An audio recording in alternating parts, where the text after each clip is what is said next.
My brother broke my ribs. Mom whispered, "Stay quiet. He has a future." But my doctor didn't blink. She saw the bruises, looked at Timmy, and said, "You're safe now. Dot." Then she picked up the phone. "I'm Moselle, 25 years old, and still feeling the ache in my chest where my brother Kyle broke my ribs during what should have been a simple family dinner." The physical pain was excruciating, but nothing compared to hearing my parents tell me to stay quiet about it. They cared more about protecting Kyle's reputation than my broken bones. But my doctor, a woman I never met before that day, refused to be complicit in their cover-up. Her decision changed everything. Before I dive into this story, let me know where you're watching from in the comments. And if you've ever stood up against family injustice, hit that subscribe button. You're not alone. Growing up in Oak Ridge, Michigan wasn't exactly the picture-perfect childhood you'd see on television commercials.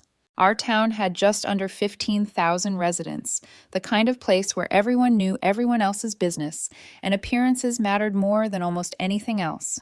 This became the foundation of my family's values, though I wouldn't realize it until much later. My family consisted of 4 people: myself, my older brother Kyle, and our parents, Thomas and Natalie Harris. From the outside, we looked like the ideal American family. My father built a successful real estate development company from scratch, and my mother was heavily involved in local charity organizations and social clubs. We lived in a sprawling colonial house in the most prestigious neighborhood in town. We attended church on Sundays, went on family vacations twice a year, and our Christmas cards were professional photo shoots that my mother spent weeks planning. But inside our home, the reality was very different, particularly when it came to my brother Kyle. Kyle is 3 years older than me, now 28, and from my earliest memories, he had what my parents called a bit of a temper. This bit of a temper meant that when we were children, he would frequently destroy my toys when he was angry. I had a collection of porcelain dolls my grandmother had given me, and Kyle broke 3 of them during various outbursts. Each time, my parents bought me a replacement and told me to understand that your brother has strong emotions. As we got older, Kyle's aggression evolved from breaking my possessions to breaking my spirit. He would call me names, tell me I was stupid, or criticize my appearance. When I would complain to my parents, they would shake their heads and dismiss it as siblings being siblings. My mother would pat my hand and say, "That's just how brothers and sisters interact, Moselle. You need to develop thicker skin." Throughout our childhood, it became increasingly clear that Kyle was the favorite. When I brought home straight A's, my accomplishment would be acknowledged with a simple "good job." But when Kyle managed to pull a B- in a class he was failing, my parents would take us all out to celebrate at the nicest restaurant in town. When I was accepted to the University of Michigan with a partial scholarship, my parents nodded approvingly. When Kyle got into Michigan State after my father made a sizable donation to their business school, they threw him a party and invited the entire neighborhood. Despite all this, I worked hard to be the perfect daughter. I chose to pursue medicine even though what I really loved was art. My watercolor paintings were actually quite good, according to my high school art teacher, who encouraged me to apply to art schools. But my father scoffed at the idea, calling it an expensive hobby, not a career. So I put away my paintbrushes and picked up textbooks instead. Our family's standing in the community was paramount to my parents. My father's business relied heavily on his reputation and connections. He was on the board of the local Chamber of Commerce, sponsored Little League teams, and made sure his name appeared regularly in the local newspaper for his charitable contributions. My mother was the president of the Garden Club and organized the annual charity gala that raised money for the Children's Hospital. We weren't just residents of Oak Ridge, we were pillars of the community. The pressure to maintain this image was constant and suffocating. If I ever complained about Kyle or expressed any negative emotions, my mother would quickly remind me, "We don't air our dirty laundry in public. Moselle, people look up to the Harris family." My father was more direct. "Your brother will take over the business someday. Nothing can tarnish his reputation." My feelings toward my family were a complex tangle of love, resentment, duty, and longing for approval. I loved them because they were my family. But as I grew older, I began to recognize the toxicity of our dynamic. Still, years of conditioning made it difficult to trust my own perceptions. Whenever I felt mistreated, a voice in my head that sounded suspiciously like my mother would whisper that I was being too sensitive or selfish. After completing my medical degree, I did my residency in Chicago, which gave me 2 blessed years away from Oakage and my family.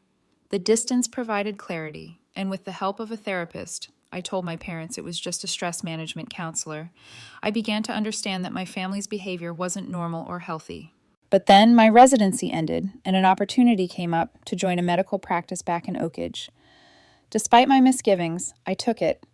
The rational part of my decision was financial. The position offered loan forgiveness for my considerable medical school debt, but emotionally, I was still seeking my family's approval and harboring hope that our relationship could improve. When I moved back 3 months ago, there were early warning signs that nothing had changed. At my welcome home dinner, Kyle monopolized the conversation with stories about his recent promotion at our father's company. When I tried to share an interesting case from my residency, my mother cut me off to ask if I'd met any suitable young men in Chicago. I noticed these red flags, but chose to ignore them, telling myself that things would be different now that I was an adult with a career of my own. I was wrong, so very wrong. The evening that changed everything was supposed to be a celebration of Kyle's promotion to Vice President of Operations at our father's company. My mother had spent days preparing, cooking Kyle's favorite foods, and decorating the dining room with congratulatory banners. I arrived early to help set the table and prepare the salad, hoping that contributing would help me feel more included in the family festivities. I'd picked up a bottle of Kyle's favorite whiskey as a gift. Even though I was stretching my budget that month with the costs of settling into my new apartment, I wanted this evening to go well. I wanted to believe we could be a normal, loving family now that we were all adults. The evening started pleasantly enough. My father opened an expensive bottle of wine, and my mother served her famous beef Wellington. Kyle seemed to be in good spirits, accepting compliments about his new role with his characteristic confidence that bordered on arrogance. He was already on his second glass of whiskey by the time we sat down to dinner, but that wasn't unusual for him. To Kyle, my father toasted, raising his glass, following in my footsteps and exceeding even my expectations. Harris Development will be in good hands with you at the helm someday. We all clinked glasses, and I offered my own congratulations. The company's lucky to have you, Kyle. Your clients at the Riverside Project seem really happy with your work. Kyle nodded appreciatively. Damn right they are. I turned that project around after Jackson nearly tanked it. The conversation flowed smoothly through the main course. My mother asked about my new position at the medical practice, though her interest seemed perfunctory. Kyle was already on his third whiskey when he started talking about his girlfriend Megan, whom he'd been dating for about 6 months. We're talking about moving in together, he announced. Her lease is up next month, and it doesn't make sense to renew when she spends most nights at my place anyway. That's wonderful, dear, my mother said, though I noticed a slight tightening around her eyes. She'd always been traditional about couples living together before marriage. Megan's great, I said, genuinely meaning it. I'd met her a few times and found her intelligent and kind. She mentioned last time I saw her that she's hoping we'll come to her family's lake house this summer. Kyle's expression darkened slightly. When did you talk to Megan? We ran into each other at the grocery store last week, I explained. We chatted for a few minutes. She's really nice. What else did she say? Kyle's tone had an edge to it now. I shrugged, not understanding his sudden shift in mood. Nothing much. She mentioned something about your dad's fishing boat needing repairs before you visit. She should keep her mouth shut about my family, Kyle snapped, cutting me off. The table fell silent.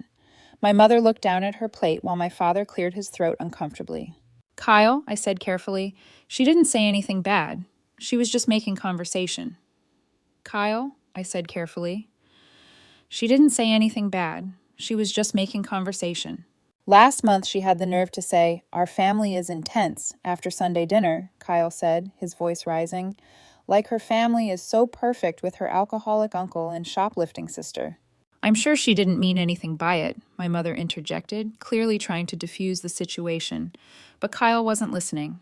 The alcohol had lowered his inhibitions, and he was fixating on perceived criticism. And now she's talking about us to you behind my back. It wasn't like that at all, I protested. It was just friendly conversation, right? Kyle scoffed. Always so perfect, aren't you, Moselle? The doctor, the good daughter, everyone's favorite. I almost laughed at the irony of him calling me the favorite, but I knew better than to point out the obvious. Kyle, I think you're misunderstanding. Don't tell me what I understand. He slammed his glass down, sloshing whiskey onto the white tablecloth. My mother flinched but said nothing. My father finally spoke up. Son, let's dial it back. This is supposed to be a celebration. Kyle stood up abruptly, his chair scraping loudly against the hardwood floor. I need some air. He stormed out of the dining room toward the kitchen. After an uncomfortable silence, my mother suggested we move to dessert. I offered to help clear the plates, using it as an excuse to check on Kyle and hopefully smooth things over. I found him in the kitchen pouring another generous helping of whiskey. Kyle, I'm sorry if I upset you, I said quietly, placing the stack of dinner plates on the counter. That wasn't my intention. He turned to face me, his eyes bloodshot. You always do this, acting all innocent while stirring up trouble. That's not fair, I protested. I was just making conversation about Megan. I like her. Well, keep your nose out of my relationship, he snapped, and stop trying to buddy up to my girlfriend to get dirt on me. That's not what happened at all, I said, my own frustration rising now. Why would I do that? Because you've always been jealous of me, he said, taking a step closer. Dad's company, Mom's attention, everything. You can't stand that I'm successful while you're still paying off student loans. His words stung because they were so opposite to reality. It was such a complete inversion of our family dynamic that I couldn't help but laugh in disbelief. Are you serious right now? That laugh was the match to gasoline. Kyle's face contorted with rage. Don't you dare laugh at me. Before I could react, he shoved me hard. I stumbled backward, the small of my back hitting the sharp corner of the granite kitchen island. The impact knocked the wind out of me, and I felt a sickening crack in my ribcage. Pain exploded through my torso as I crumpled to the floor, gasping for breath. The commotion brought my parents running into the kitchen. My mother screamed when she saw me on the floor. My father froze in the doorway. What happened? My mother demanded, looking between Kyle and me. She fell, Kyle said immediately. She tripped. I couldn't speak through the pain, could barely breathe. Each attempt to inhale sent jagged shards of agony through my chest. My mother knelt beside me. Moselle, can you get up, honey? My father finally moved, pulling Kyle away. What did you do? I heard him hiss. Nothing. She's faking it, Kyle insisted, though the slight tremor in his voice betrayed that even he knew that wasn't true. With my mother's help, I managed to sit up, though the movement made me cry out in pain. He pushed me, I finally gasped. I hit the counter. My mother's expression flickered between concern and something else. Calculation. I'm sure it was an accident, she said soothingly. Kyle wouldn't deliberately hurt you. But he had. And it wasn't the first time, just the most serious. I think I need to go to the hospital, I managed to say between shallow breaths. It hurts to breathe. Let's not overreact, my father said, stepping forward. Take some ibuprofen and rest. If it's still bad tomorrow, we can reassess. I couldn't believe what I was hearing. I'm a doctor. I know what broken ribs feel like. Please, I need to go now. I'll drive you, my mother offered.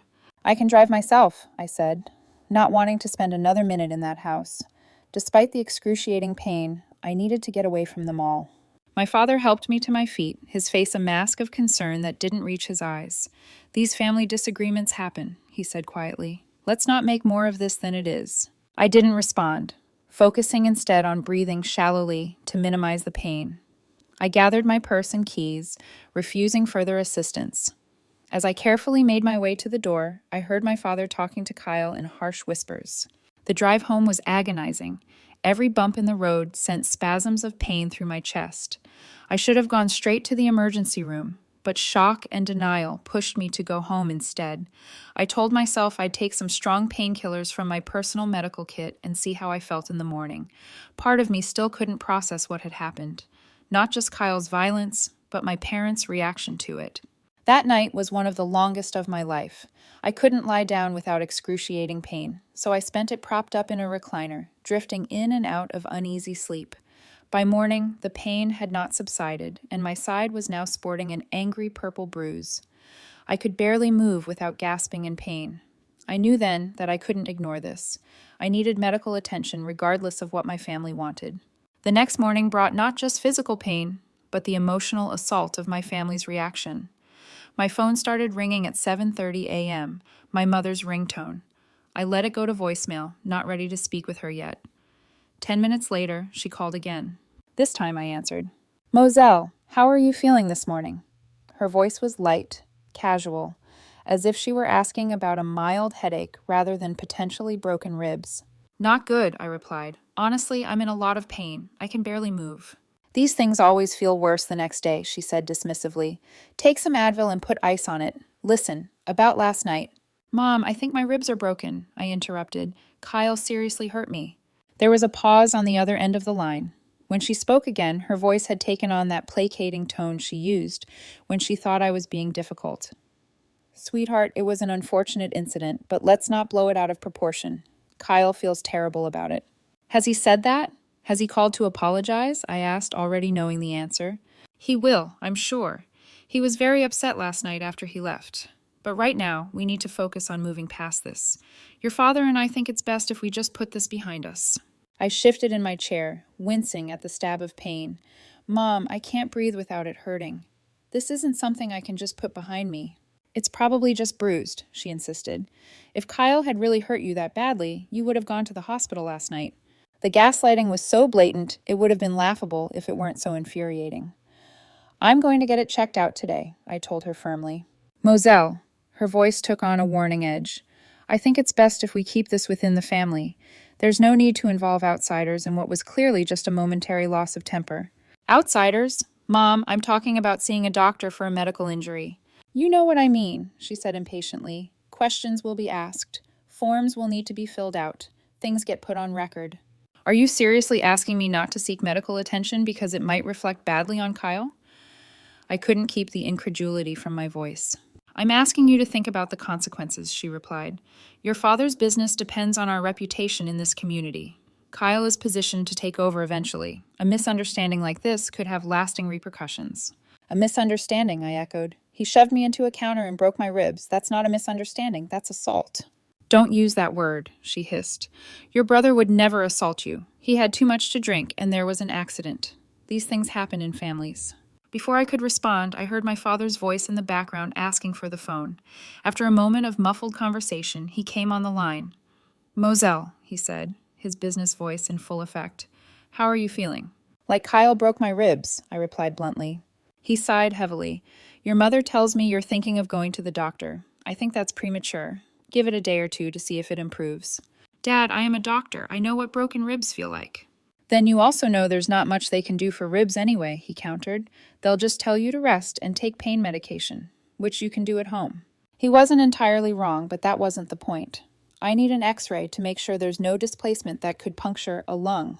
And if you go in, what exactly are you planning to tell them about how this happened? His tone made it clear this was the real issue. The truth, I said simply. There was a long pause. Moselle, I want you to think very carefully about what you're doing. Kyle has worked incredibly hard to get where he is. His future at the company, his reputation in the community, these aren't things to jeopardize over a momentary lapse in judgment. So his future matters, but my broken ribs don't.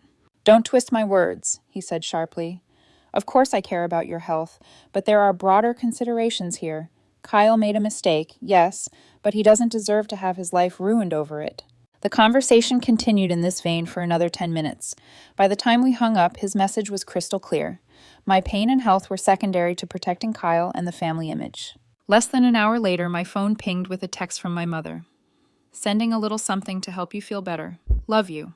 By noon, a delivery person arrived with an elaborate gift basket containing pain relievers, a heating pad, luxury bath products, and my favorite chocolates. The card read, Rest and recover. Family always comes first. Love, Mom and Dad. The gift felt like a bribe, a way to buy my silence. I set it aside, unable to even look at it without feeling sick. Throughout the day, the calls continued. My mother checked in hourly, each conversation circling back to keeping the incident in the family. My father called twice more, his approach becoming increasingly forceful, reminding me of family loyalty and perspective. Around 4 o'clock in the afternoon, Kyle finally called. I almost didn't answer, but a part of me wanted to hear what he had to say for himself. Hey, he said, his voice uncharacteristically subdued. Mom said I should call you. No apology, just an admission that he was calling because our mother told him to. And, I prompted. And I guess things got out of hand last night, he continued reluctantly. I had a lot to drink. You broke my ribs, Kyle. Come on, I barely pushed you, he protested, instantly defensive. You probably just bruised them when you fell. I didn't fall. You shoved me into the counter. Whatever. Look, I'm calling to smooth things over, okay? Mom and Dad are freaking out that you're going to make this into some big deal. I couldn't believe what I was hearing. It is a big deal. I'm seriously injured. Yeah, well, we all have bad days, he said dismissively. Remember when you crashed my car in high school? I didn't make that into a federal case. The comparison was so absurd I couldn't even formulate a response. A teenage fender bender versus a grown man violently attacking his sister. These weren't remotely comparable. Kyle, I have to go, I said finally. I have a doctor's appointment. Moselle, don't be stupid, he snapped, his conciliatory tone vanishing. You're going to regret it if you blow this up. Was that a threat? I hung up without responding, my hands shaking with a mixture of pain, anger, and disbelief. I called my friend Melanie, one of the few people from high school I'd stayed close with. She had moved back to Oak Ridge a few years ago after getting divorced and now worked as a teacher at our old school. When I told her what happened, her reaction was everything my family's should have been. Oh my God, Moselle, that's terrible. Do you want me to take you to the hospital right now? Her genuine concern brought tears to my eyes. I have an appointment with a primary care doctor this afternoon, I told her. A Dr. Hayes. She had an opening. I'm coming with you, Melanie insisted. No arguments. Text me the address and time. You don't have to do that, I protested weakly, though part of me desperately wanted the support. Yes, I absolutely do, she said firmly. And afterward, you're coming to stay with me. You shouldn't be alone right now. By the time my appointment rolled around, the pain had intensified, to the point where even the prescription-strength ibuprofen I had wasn't touching it. Every breath was agony, and I'd developed a concerning shortness of breath. I knew I couldn't put this off any longer, regardless of my family's pressure. As Melanie drove me to the appointment, my phone continued to light up with calls and texts from my parents. Each message carried the same theme: silence, discretion, family loyalty. But with each mile that took me closer to medical help, I felt a growing resolve. This wasn't right, and for once in my life, I wasn't going to prioritize my family's wishes over my own well-being. The medical office was housed in a modern building on the outskirts of Oak Ridge, far enough from the center of town that I was unlikely to run into anyone my parents knew.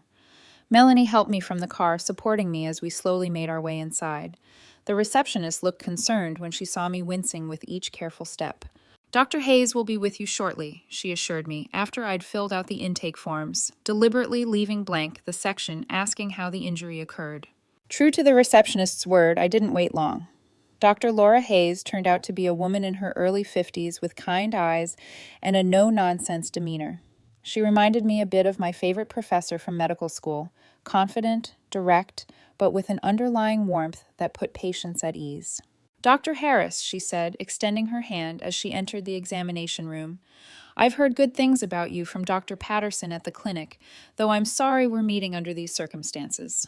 I tried to smile, but it came out as more of a grimace. Please call me Moselle, and thank you for fitting me in on such short notice.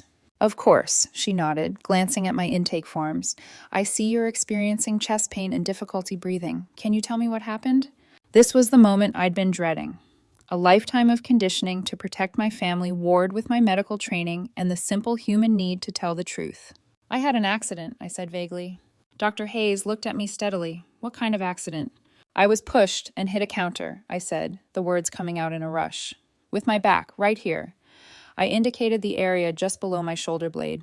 She nodded, making a note in my chart. Who pushed you, Moselle? I hesitated, then looked down at my hands. My brother. I see, she said, her voice neutral but kind. Let's take a look at the injury first, and then we can talk more about what happened, okay? The physical examination was thorough but gentle. Dr. Hayes listened to my breathing, carefully palpated the injured area, and noted the extensive bruising that had developed. Her face remained professional, but I could see the concern in her eyes. I'd like to get some x-rays, she said after completing the examination.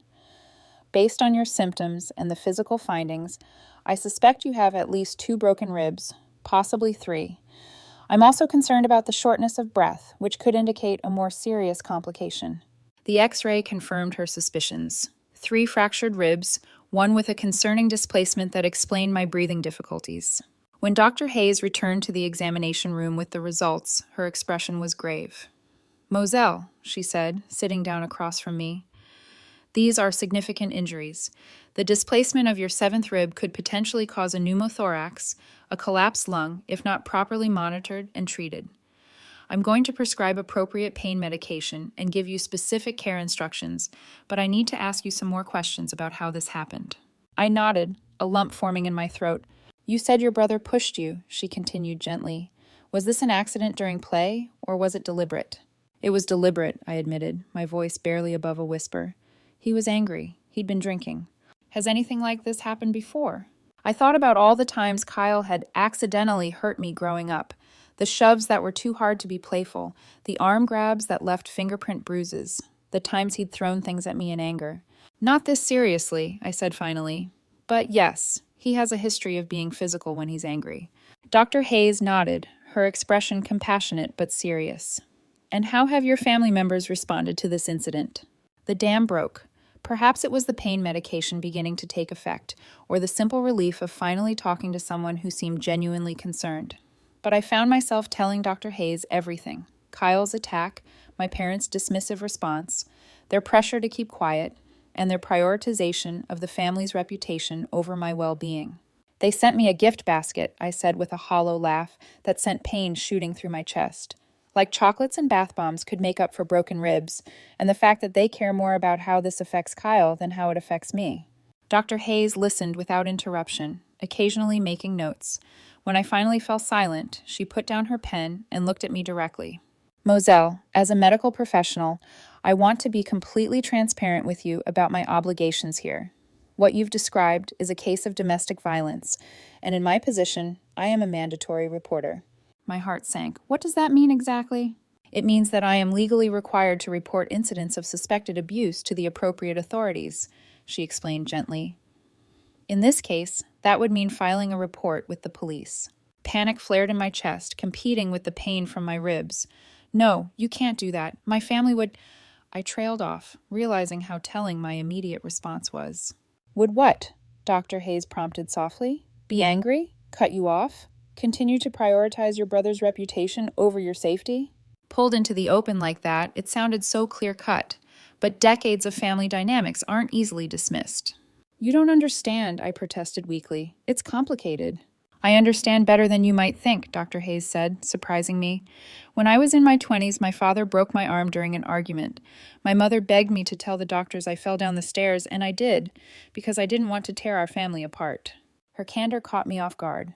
What happened? 2 years later, he put my mother in the hospital with a concussion and broken jaw, she said simply. I've spent the last 30 years wondering if I could have prevented that by speaking up the first time. Her words hit me like a physical blow. Was I enabling Kyle's behavior by staying silent? Would he escalate to hurting someone else in the future, perhaps Megan, or eventually his own children? I understood this was difficult. Dr. Hayes continued, family loyalty is deeply ingrained, and the fear of consequences is real, but I want you to consider something. If one of your patients came to you with these exact injuries and this exact story, what would you advise them to do? I knew the answer immediately. As a doctor, I would urge them to report it, to prioritize their safety, to recognize the signs of an abusive relationship. But applying that standard to myself felt impossible. What exactly would happen? I asked finally. If you report it, Dr. Hayes explained, a report would be filed and the police would likely want to interview you. You would have the option to press charges against Kyle, though the prosecutor could potentially proceed even without your cooperation, based on the medical evidence. There would be documentation of the incident regardless. She leaned forward slightly, her expression earnest. I'm not going to pretend this will be easy. Honestly, based on what you've told me about your family, there will likely be significant pushback. But I also want you to know that there are resources available to help you through this process. I can connect you with a victim advocate who can explain your options and support you every step of the way. I sat in silence for a long moment, weighing my options. The thought of going against my family filled me with dread. But the alternative, pretending this never happened, allowing Kyle's behavior to go unchecked, sacrificing my own well-being for the family image, suddenly seemed untenable. Okay, I said finally, my voice steadier than I expected. Do what you need to do, Doctor. Dr. Hayes reached out and gently squeezed my hand. For what it's worth, I think you're making the right decision. Not the easy one, but the right one. She spent the next 20 minutes outlining a treatment plan for my physical injuries, explaining the warning signs I should watch for, and scheduling a follow-up appointment. Before I left, she also provided contact information for a domestic violence counselor named Jessica and a support group for family abuse survivors. One last thing, Dr. Hayes said as I was preparing to leave. Do you have a safe place to stay? I'm concerned about potential retaliation once your family learns about the report. I nodded. My friend Melanie offered to let me stay with her for a few days. Good. Take her up on that offer, Dr. Hayes advised. And if you ever feel unsafe or need immediate medical attention, don't hesitate to go to the emergency room or call 911. As Melanie drove me to her house afterward, I felt a strange mixture of terror and relief. I had no idea what would happen next, but for the first time in my life, I had chosen my own well-being over my family's expectations. It was terrifying, but it also felt like the first breath of truly fresh air I'd taken in years. Painful, though, that breath was with my broken ribs. The repercussions began sooner than I expected. I had barely settled into Melanie's guest room when my phone exploded with notifications. The local police department had contacted my parents and Kyle for their side of the story, and they were livid. My father's voicemail was coldly furious. Moselle, call me immediately. I cannot believe you would do this to your brother, to this family. We raised you better than this. My mother's message was tearful. How could you, Moselle? After everything we've done for you, Kyle is devastated. The police came to his workplace. Do you have any idea what this could do to his career, to our standing in the community? Kyle's text was more direct. Thanks for nothing. Hope you're happy now that you've ruined everything. I turned off my phone, unable to deal with the barrage. Melanie brought me tea and sat with me while I cried, not from the physical pain, but from the emotional onslaught. How had I become the villain in this story? Why was I the one who had ruined everything, when Kyle was the one who had committed violence? They're trying to make you doubt yourself, Melanie said wisely. Don't let them. You did the right thing. The next day brought more of the same. My phone continued to fill with messages from my immediate family, and now extended family members were chiming in too.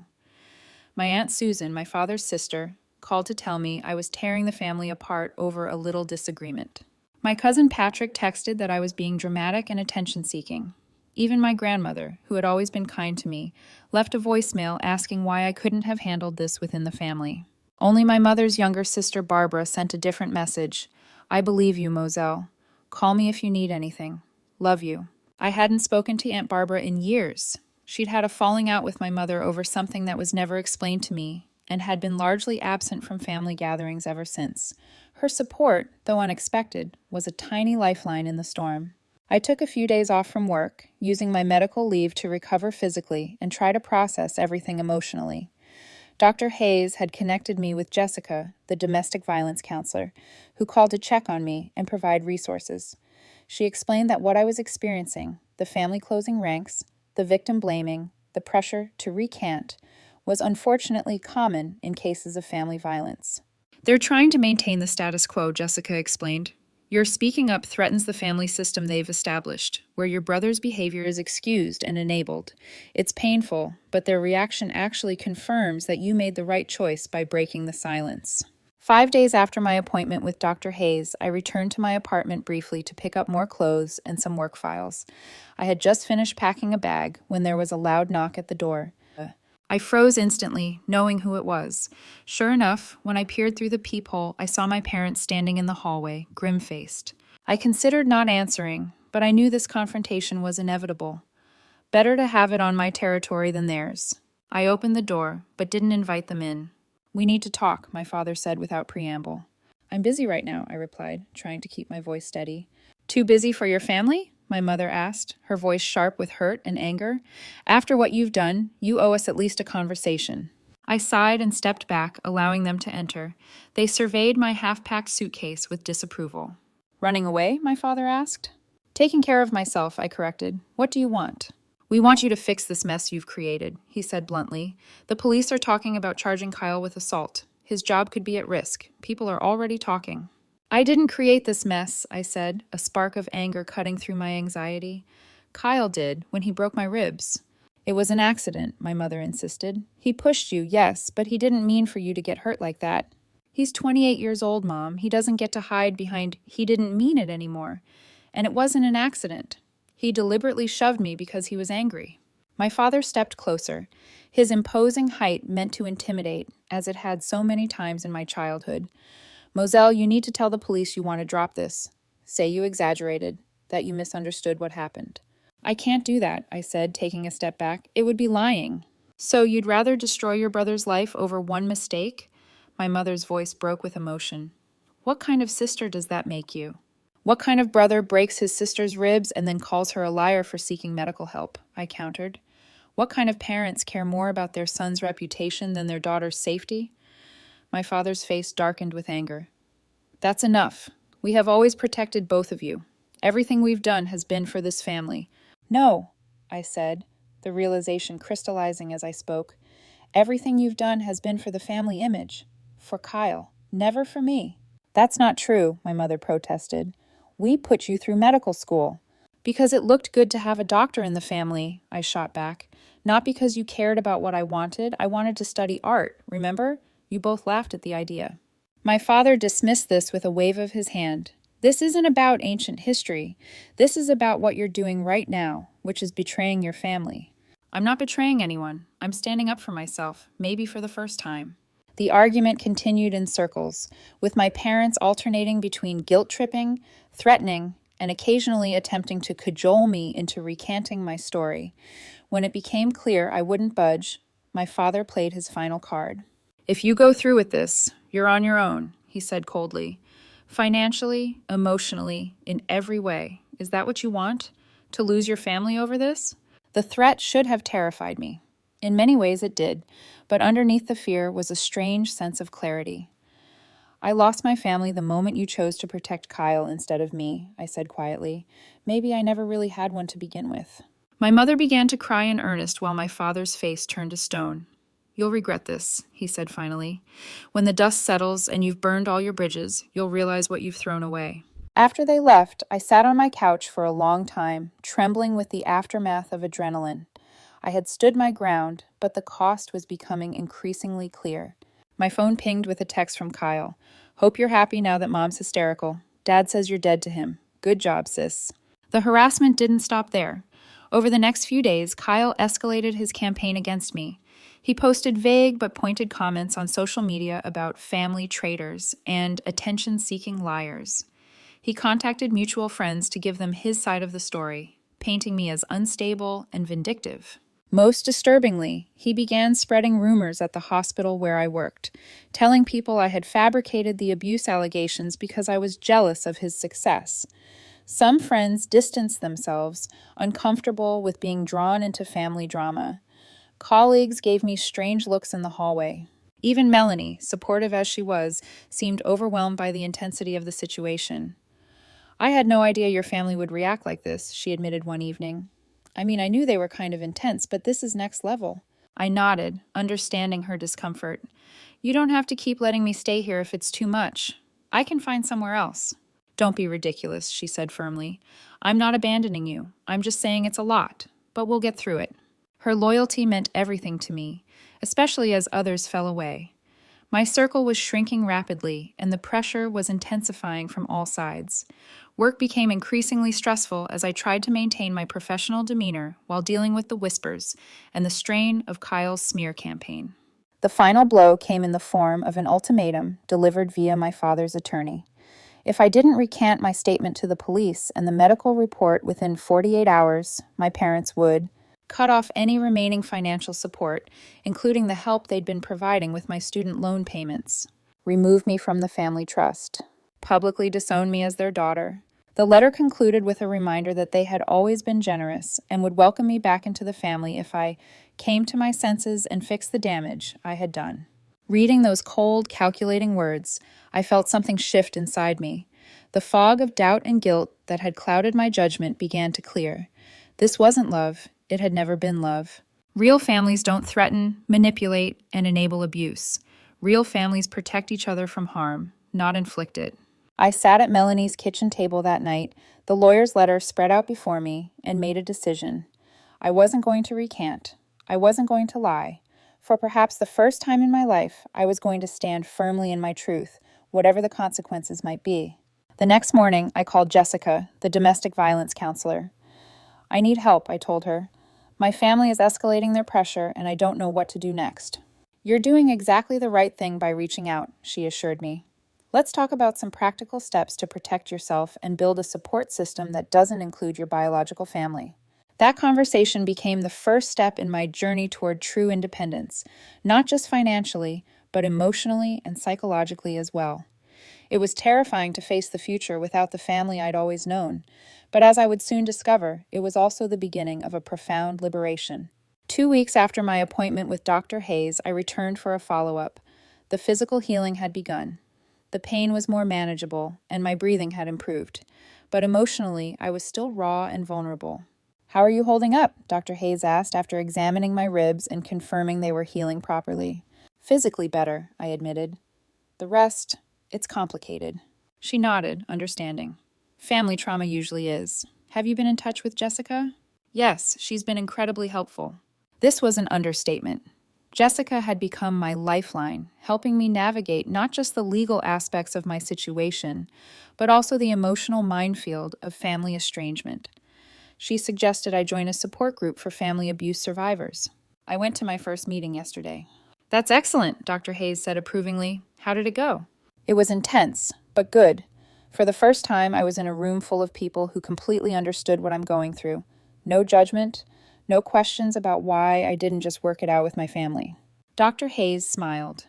That kind of validation can be incredibly healing.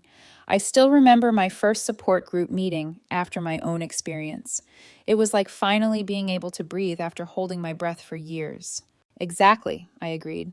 One woman there, Alicia, had a similar experience with her older sister. Her parents also chose the abuser over her.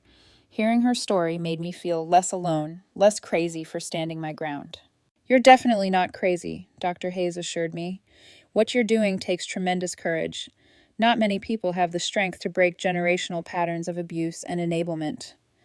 Our conversation shifted to my physical recovery and plans for returning to work. Before I left, Dr. Hayes handed me a card. "I don't normally do this with patients," she said, "but given the circumstances, I want you to have my personal cell number. If you ever need medical advice or just someone to talk to who understands, please don't hesitate to call." Her kindness brought tears to my eyes. "Thank you for everything. I don't know what I would have done if I'd seen a different doctor that day." "You would have found your way," she said confidently. "You're stronger than you realize, Moselle." With Jessica's guidance, I began building a support network outside my biological family. Melanie remained steadfast, offering not just her guest room, but her unwavering belief in me. Alicia from the support group became a friend, our shared experiences creating an instant bond, and to my surprise, my Aunt Barbara reached out again. "I've been wanting to reconnect with you for years," she told me when we met for coffee. "Your mother made it difficult. After our falling out, she essentially blocked my access to you and Kyle." "What was the falling out about?" I asked, realizing I'd never known the real story. Barbara sighed. "I confronted your father about his favoritism toward Kyle and the way they both enabled his behavior. This was after I saw Kyle push you at a family barbecue when you were about 14. You fell and scraped your hands badly. Do you remember?" I did remember. Kyle had been angry because I'd beaten him at a lawn game in front of his friends. My parents had laughed it off as siblings being competitive. "Your mother accused me of trying to cause trouble in the family," Barbara continued. "She said I was jealous because I didn't have children of my own. After that, I was gradually excluded from family events. But I always worried about you." Having Barbara back in my life was like discovering a piece of myself I hadn't known was missing. She was the family I needed, supportive, honest, protective in the ways my parents had never been. Alongside building these personal connections, I took practical steps to secure my independence. I changed the locks on my apartment, installed a security system, and set up cameras at the entrance. I consulted with a lawyer about the implications of being removed from the family trust and cut off financially. I opened new bank accounts at a different bank than the one my family used.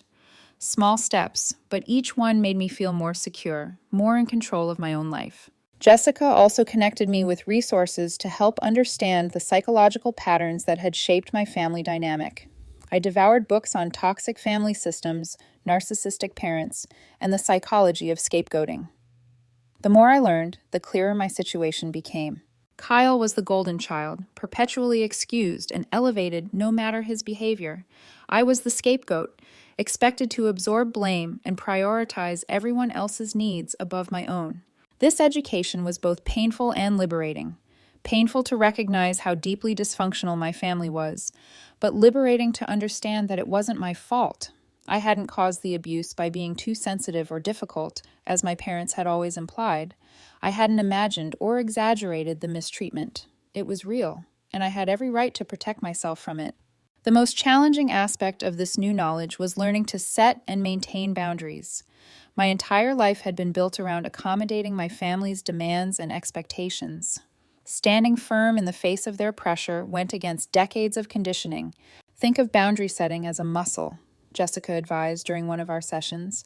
It's weak at first because you've never been allowed to use it, but each time you hold your ground, it gets stronger. I practiced small acts of boundary setting daily, not answering every call or text from my parents immediately, refusing to engage when they tried to guilt or manipulate me, correcting misinformation when mutual acquaintances repeated Kyle's version of events. Each tiny act of self-advocacy built my confidence for the bigger confrontations.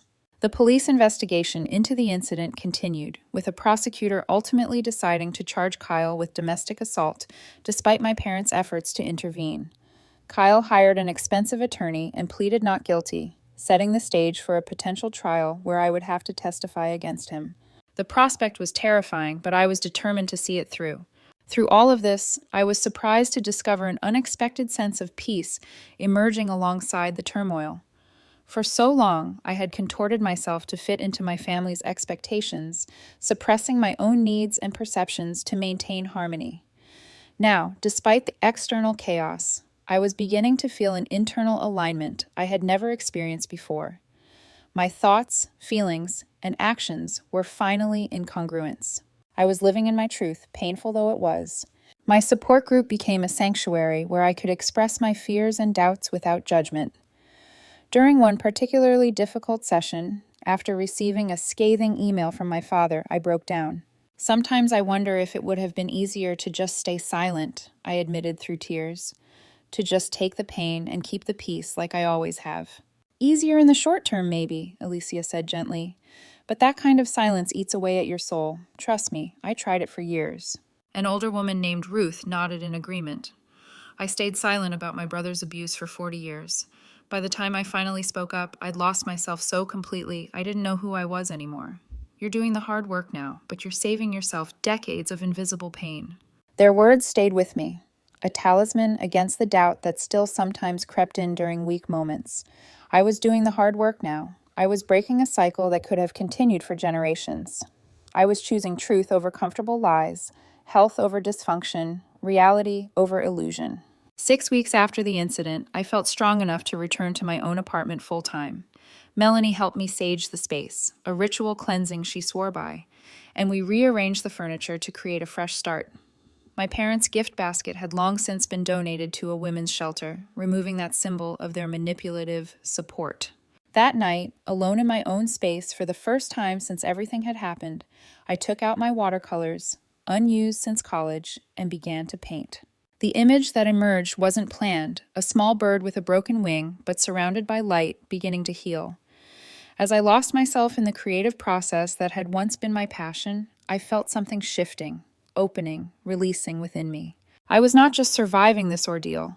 In some profound way, I was being transformed by it. 6 months passed, bringing changes I could never have anticipated. When I first sat in Dr. Hayes' examination room with broken ribs and a broken heart, I couldn't imagine how much my life would shift. The physical healing was complete.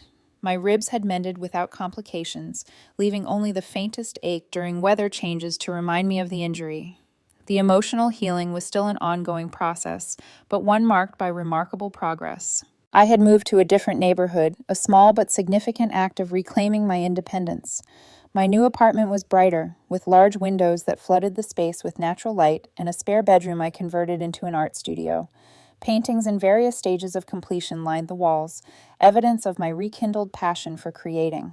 Throughout these months, my family situation had evolved in painful but necessary ways.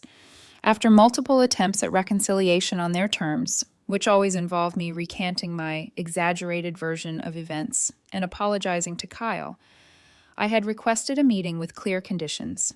It would take place on neutral ground, with a family counselor present, and with the understanding that I would not be gaslit or pressured to change my story. Surprisingly, they agreed.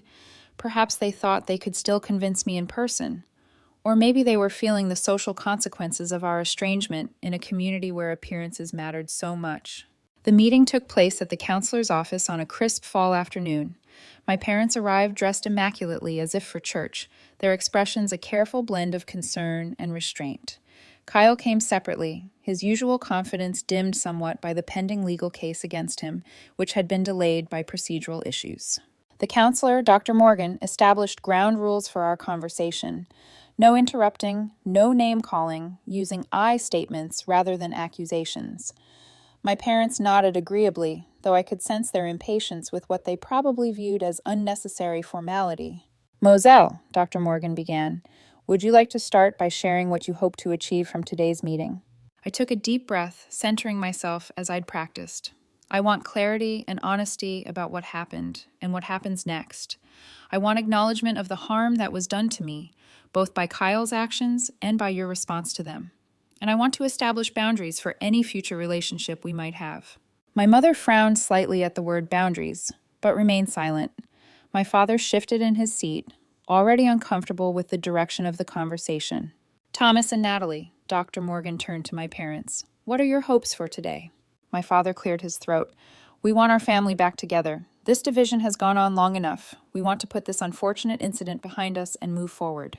It wasn't an unfortunate incident, I said quietly, but firmly. It was assault. Kyle broke 3 of my ribs and then called me a liar when I sought medical help.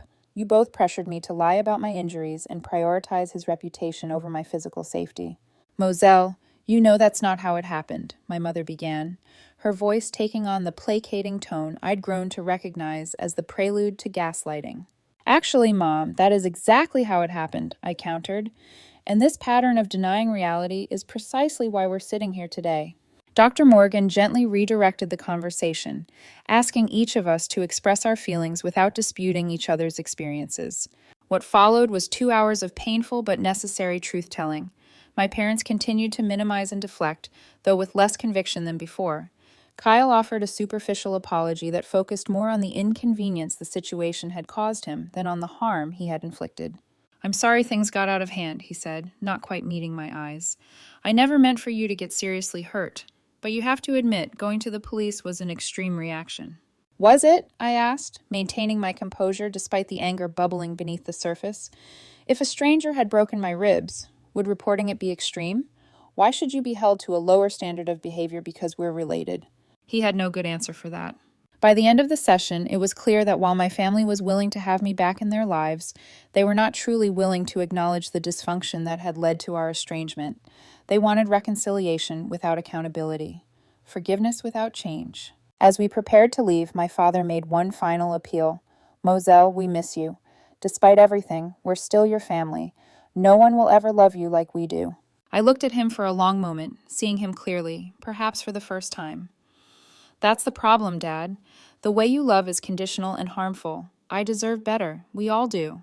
Walking out of that office, I felt an unexpected lightness. I had faced my greatest fear, permanent estrangement from my family, and discovered it wasn't as terrifying as I had imagined. In fact, the prospect of continuing to accept their version of love now seemed far more frightening than building a life without them. In the months that followed, I maintained minimal contact with my parents through occasional texts and brief phone calls, always with strict boundaries in place. Kyle and I had no direct communication outside of necessary legal interactions. His case eventually ended in a plea deal, a misdemeanor charge with probation and mandatory anger management classes. It was less than he deserved, but more accountability than he'd ever faced before. Professionally, my life took unexpected turns. The courage I'd found in standing up to my family translated into greater confidence at work. I advocated more effectively for my patients, particularly those showing signs of abuse or neglect.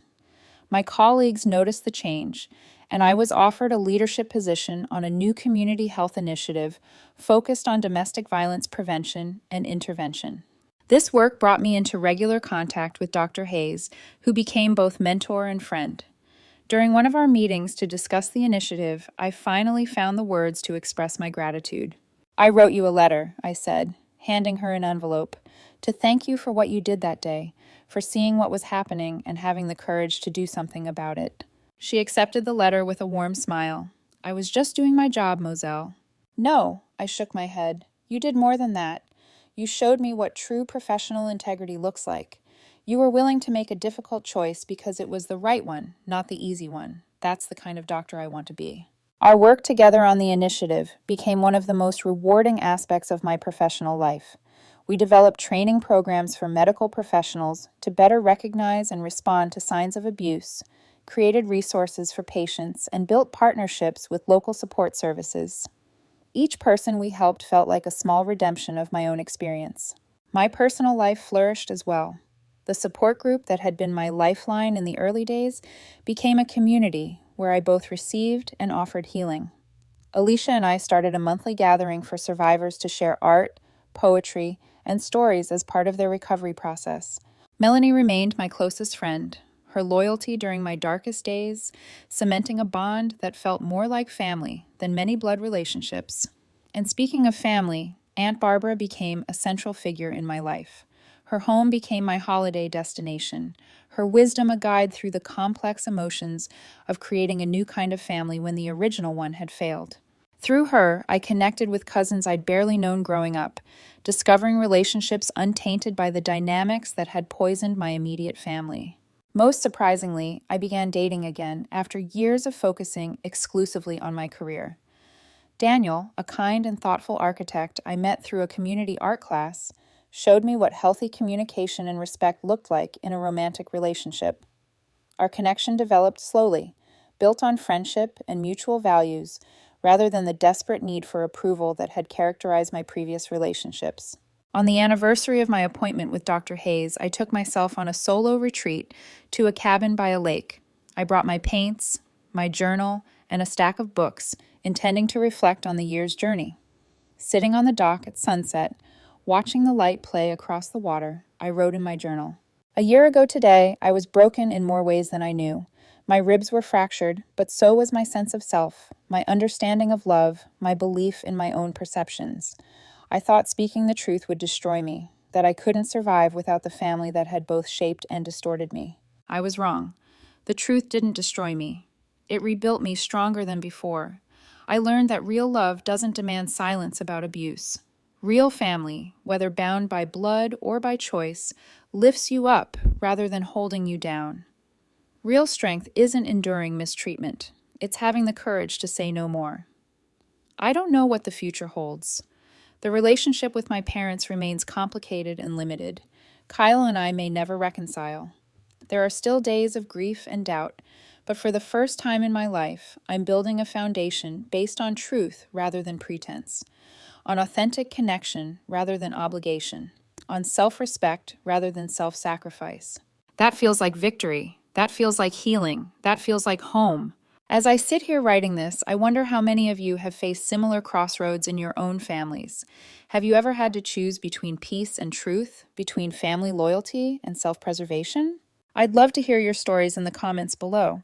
If my experience has helped even one person feel less alone or more empowered to seek help, then sharing it has been worthwhile.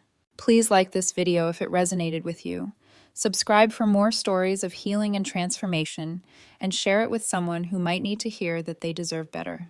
Remember, sometimes the family we create is more healing than the one we were born into. Thank you for listening. Take care. Good luck.